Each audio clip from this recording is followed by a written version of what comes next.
Welcome to my class. आज का हमारा टॉपिक है सजाती श्रेणी या होमोलोगस सीरीज। ये जो टॉपिक है आपका 10th से लेकर 12th तक के सभी बोर्ड एग्जाम के लिए बहुत ज़्यादा इम्पोर्टेंट है। बोर्ड एग्जाम की बात कर लो, होम एग्जाम की बात कर लो, केमिस्ट्री का ये सबसे महत्वपूर्ण टॉपिक है। एक तरह से कहा जाए तो ये आपकी कार्बनिक केमिस्ट्री का बेस है। अगर ये चीज़ें आपको याद है तो फिर इन्हीं से रिलेटेड सारे आपके सूत्र होते हैं, आईयूपीएसी नाम होते हैं, तो आप इनको आसानी से याद कर सकते हो। तो हम यहाँ पे देखो सजाती श्रेणी। सजाती श्रेणी का मतलब क्या है? ऐसी श्रेणी जिसकी जातियां कैसी होती हैं? एक जैसी। ठीक है, वो क्या है आपकी सजाती श्रेणी। इसमें जो कार्बन और हाइड्रोजन आते हैं, देखो ये जो सजाती श्रेणी बनी है किसकी बनी है? कार्बन और हाइड्रोजन की। ठीक है, तो एक जैसे कार्बन और हाइड्रोजन मिलकर जब एक सीरीज बनाते हैं, एक चेन बनाते हैं, तो आपका क्या कहलाता है? सजाती श्रेणी। अब ये जो सजाती श्रेणी है इसको 3 भागों में बांटा गया है। पहला एल्केन श्रेणी, एल्केन श्रेणी और एल्काइन श्रेणी। अब देखो एल्केन श्रेणी, एल्केन श्रेणी में जितने भी आपके कंपाउंड आएंगे वो सभी कैसे होंगे? कार्बन और हाइड्रोजन से बने होंगे। उनके अंतर, उनके फंक्शनल ग्रुप, ये सभी कैसे होंगे? लगभग एक जैसे। तो अब यहाँ पे देखो एल्केन श्रेणी का सबसे सूत्र क्या हो गया? CnH2n+2। अब जैसे देखो इसमें दो चीजें होती है, एक होता है प्रीफिक्स, एक होता है सफिक्स। आपने हिंदी में प्रीफिक्स और सफिक्स पढ़ा होगा। प्रीफिक्स जो किसी शब्द के पहले लगता है, सफिक्स जो किसी शब्द के बाद लगता है। तो यहाँ पे जो इसका मूल शब्द, जैसे यहाँ पे कार्बन अगर एक है तो इसको हम क्या बोलेंगे? मेथ। ठीक है, अब इसमें सफिक्स अगर एन लगा देंगे तो ये क्या बन जाएगा? मेथेन। ठीक है, उसी तरह अगर कार्बन 2 है तो अब इसमें सबसे जरूरी चीज क्या है कि आपको कार्बन की संख्या पता होना चाहिए कि मेथ में कितने कार्बन होते हैं, एथ में कितने होते हैं, प्रोप में कितने होते हैं, ब्यूट में कितने होते हैं। ठीक है, तो अगर ये आपको याद है तो आगे करना आसान हो जाएगा। तो यहाँ पे देखो एथ C2H6, एथ प्लस एन क्या हो गया? एथेन। प्रोप में कितने कार्बन होते हैं? 3। तो प्रोप प्लस एन, अगर कार्बन 3 है तो इसको हम क्या बोलेंगे? प्रोप। लास्ट में एन लग जाएगा और क्या हो जाएगा? प्रोपेन। इसी तरह से आपका ब्यूटेन, पेंटेन, हेक्सेन, हेप्टेन सब इसी तरह से आपका सीरीज ये पूरी बन जाएगी।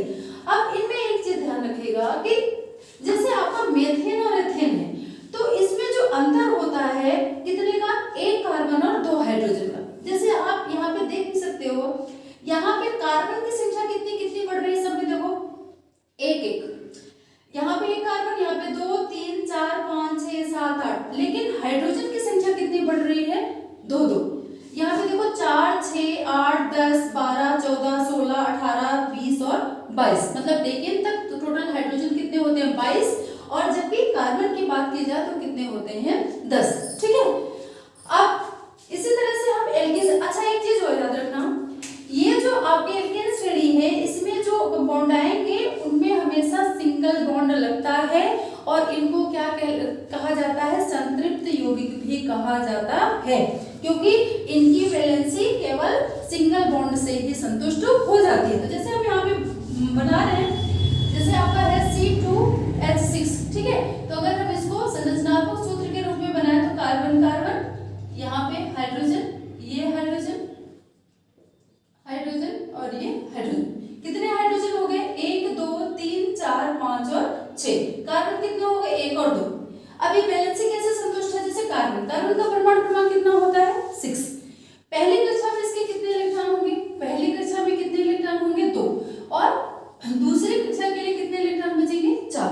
तो ये अपना अष्टक पूरा करने के लिए, अपनी स्थायी अवस्था प्राप्त करने के लिए किसी और से कितने इलेक्ट्रॉन लेगा? 4। ठीक है, तो यहाँ पे देखो 4 कार्बन के खुद के हो गए 4 और 3 हाइड्रोजन 7 और 1 कार्बन, टोटल कितने हो गए? 8। इसी तरह से 4 इस खुद के कार्बन के, 5, 6, 7 और 8, इस तरह से अपनी बैलेंस पूरी करते हैं। तो एल्केन में जितने भी एलिमेंट आएंगे सब में क्या लगेगा? सिंगल बॉन्ड या एकल बंध। फिर आपकी आती है एल्केन, एल्कीन श्रेणी। 3 में डिवाइड है, एन, इन और आइन। एन में सिंगल बॉन्ड, इन में डबल बॉन्ड और आइन में ट्रिपल बॉन्ड लगता है। तो यहाँ पे जैसे देखो, अब यहाँ पे CH4 था तो यहाँ पे हाइड्रोजन घट गया, कितना हो गया? 2। ठीक है, यहाँ पे 4 तो यहाँ पे 2। ठीक है, तो यहाँ पे CH2 इसको क्या बोलेंगे? मेथिन। अगर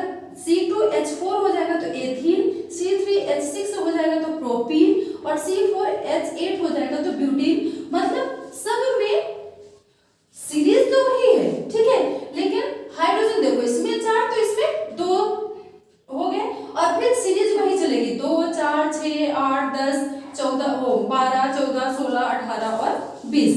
ठीक है, इसमें जब इसका संरचनात्मक सूत्र बनाएंगे तो इसमें क्या होगा, डबल बॉन्ड लगेगा और ये असंतृप्त यौगिक कहलाते हैं क्योंकि इनकी वैलेंसी मतलब ये दो इलेक्ट्रॉन लेकर अपने वैलेंसी को वो अपने अष्टक को पूरा करते हैं। तो जैसे हम यहाँ पे देखो C2H4 ले रहे हैं, तो इसकी अगर हम संरचना बनाए यहाँ पे समझा देते हैं आपको, C2H4, ठीक है।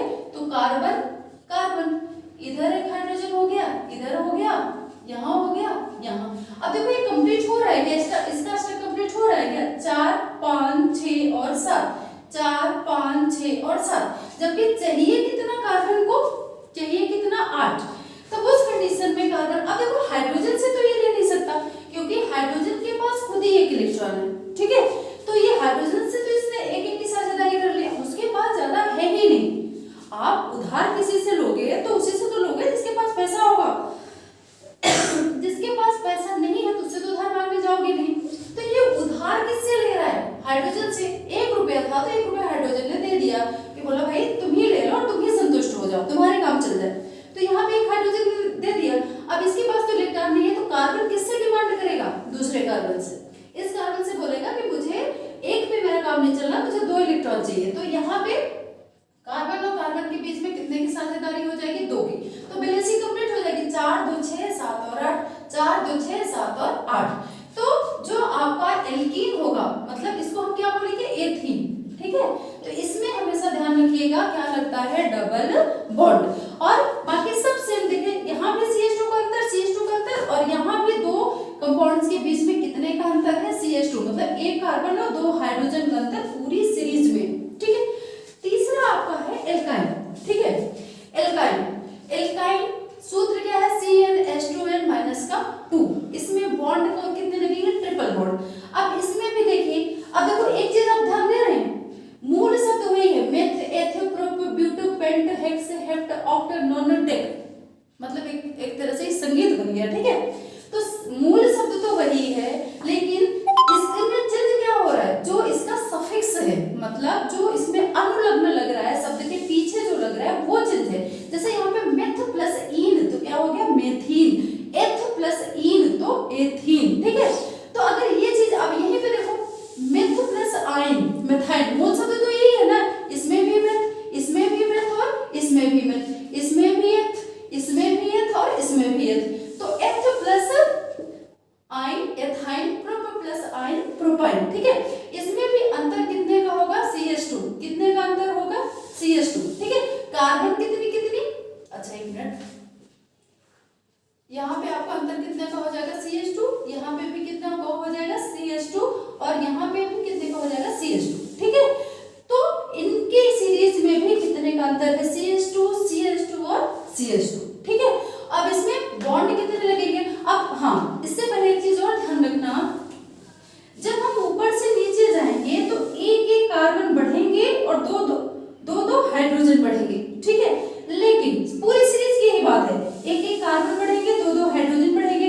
यहाँ भी एक कार्बन और 2 हाइड्रोजन इंक्रीज हो रहे हैं नीचे जाने पर। लेकिन अगर हम वही बात करें एल्कीन और एल्काइन श्रेणी की, तो एक चीज ध्यान रखना, इसमें कार्बन सब में सेम है, चिन्ह कौन हो रहा है, हाइड्रोजन, ठीक है। यहाँ भी एक कार्बन, यहाँ भी कार्बन, यहाँ भी एक कार्बन, हाइड्रोजन देखो, यहाँ 4 था, यहाँ 2 है, यहाँ 1 भी नहीं है। अब यहाँ देखो, यहाँ कार्बन कितना है, 2, यहाँ भी देखो कार्बन कितना है, 2, और यहाँ भी कार्बन कितना है, 2। चिन्ह किसमें आ रहा है, हाइड्रोजन में। तो देखो हाइड्रोजन यहाँ 6 है, यहाँ 4, और यहाँ कितना रह गया, 2, यहाँ 8 है, यहाँ 6 है, और यहाँ कितना हो गया, 4, ठीक है। तो ये चीज याद रखना, पूरी सीरीज में कार्बन 1 बढ़ेगा, हाइड्रोजन 2 बढ़ेगा ऊपर से नीचे जाने पर। लेकिन अगर हम एल्केन और एल्काइन श्रेणी की बात करें, बाएं से दाएं जाएंगे, तब हमारा कार्बन सेम रहेगा और हाइड्रोजन की संख्या 2 घट जाए, ठीक है। तो ये हो गया आपका सजाती श्रेणी। सजाती श्रेणी क्यों बोला जाता है इनको, और इनके मूल लक्षण क्या है, इनका नामकरण कैसे किया जाता है।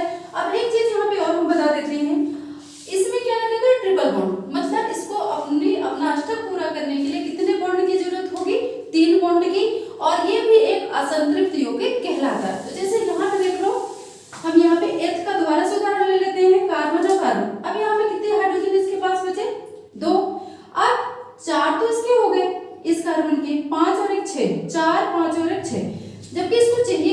8।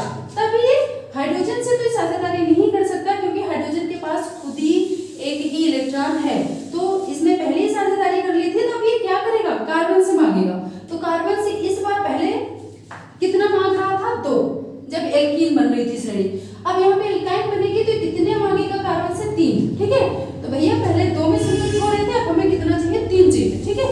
तो यहाँ पे क्या हो गया, 4 इसके, ठीक है, और इनकी साझेदारी कितनी की होगी, 4 3 7 और 1 8। 4 कार्बन के खुद के इलेक्ट्रॉन, 3 7 और 1 8, ठीक है।